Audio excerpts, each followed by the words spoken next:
আসসালামু আলাইকুম ওয়া রাহমাতুল্লাহ। ভয়াবহ ভূমিকম্পের ঘোর এখনও কাটিয়ে ওঠেনি দেশ।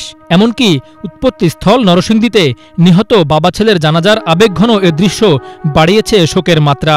সরকারি বেসরকারি শতাধিক ভবনে দেখা দিয়েছে ফাটল। 24 ঘন্টার বেশি সময় পার হলেও ক্ষয়ক্ষতির পরিমাণ জানাতে পারেনি প্রশাসন।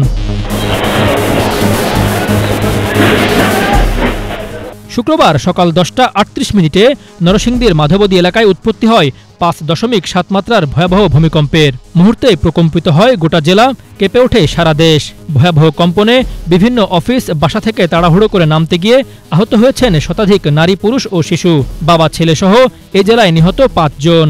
স্থানীয়দের অভিযোগ, এত বড় ভূমিকম্প অনুভূত হলেও প্রশাসনের মাঠ পর্যায়ে কোনো তৎপরতা লক্ষ্য করা যায়নি। 10 সেকেন্ড স্থায়ী হয়েছে, তারা ঘর থেকে বের হয়েছে, গেটে মাত্র আসছে, আর উপর থেকে ইটটাও পড়ছে। মানে এটা একেবারে টাইমিং হয়ে গেছে আর কি। তারা সবাই বের, আর 8-10 জন মানুষ ছিল প্রায়, ছোটো ছোটো বাচ্চা সহ। ওনারা 3 জন বের হয়েছে দরজায়, এমন সময় ইটগুলো পড়ছে ওনাদের মাত্র। বাকিটা পিছনে ছিল, তাদের শরীরও ধুলাবালি লাগছে। এখানে আরও অঘটন করতে পারতো, আল্লাহ হেফাজত করছে। ভিতরে অনেকগুলি দেওয়ালই ফেটে গেছে, অনেক বিমগুলিও ফেটে গেছে। আর বিল্ডিংটা অনেক পুরনো তো, যে কারণে আমাদের একটু খুব ভয় পেয়ে গেছিলাম।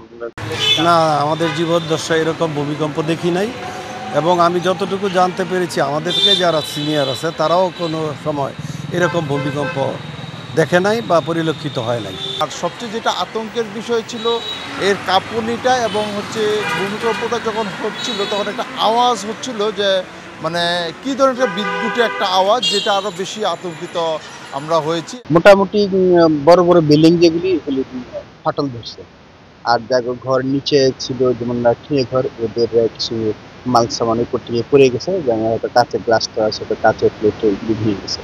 আর আমাদের আবাসিক ভবনে আছে 4টা ভবনে অলরেডি অনেকগুলো ফাটল দেখা দিয়েছে। এর মধ্যে 2টা ভবনের অবস্থা খুবই আশঙ্কাজনক, অনেক বেশি ফাটল দিয়েছে।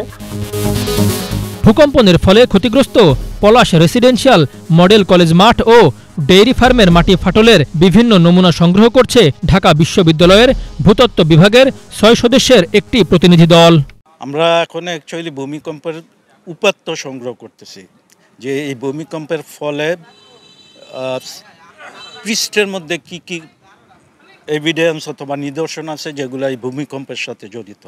তার মধ্যে এই যে ফাটলগুলা, এগুলাও কিন্তু ভূমিকম্পের সাথে জড়িত।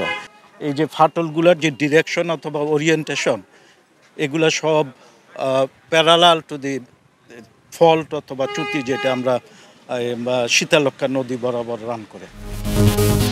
ভূমিকম্প সহ এসব বিষয়ে কেন্দ্রীয়ভাবে নিয়ন্ত্রণ করা হয় বলে জানিয়েছেন আবহাওয়া কর্মকর্তা। আর জেলায় ভূমিকম্পে ক্ষতি নিরূপণ করা সহ বিভিন্ন স্থাপনা চিহ্নিতকরণের কাজ করছে জেলা প্রশাসন। হেলে পড়া, ফাটল ধরা ভবন চিহ্নিত করতে 4 সদস্য বিশিষ্ট কমিটি করেছে পৌর কর্তৃপক্ষ। নিহতদের প্রত্যেক পরিবারকে 25,000 টাকা করে প্রদান করা হয়েছে। ভূমিকম্পের তো পূর্বাভাস হয় না আসলে, তারপরেও এটাকে একটা সেক্টর হ্যান্ডেলিং করে, সেটা হচ্ছে সিসমিক ঢাকা, কেন্দ্রীয়ভাবে এটা নিয়ন্ত্রণ করে।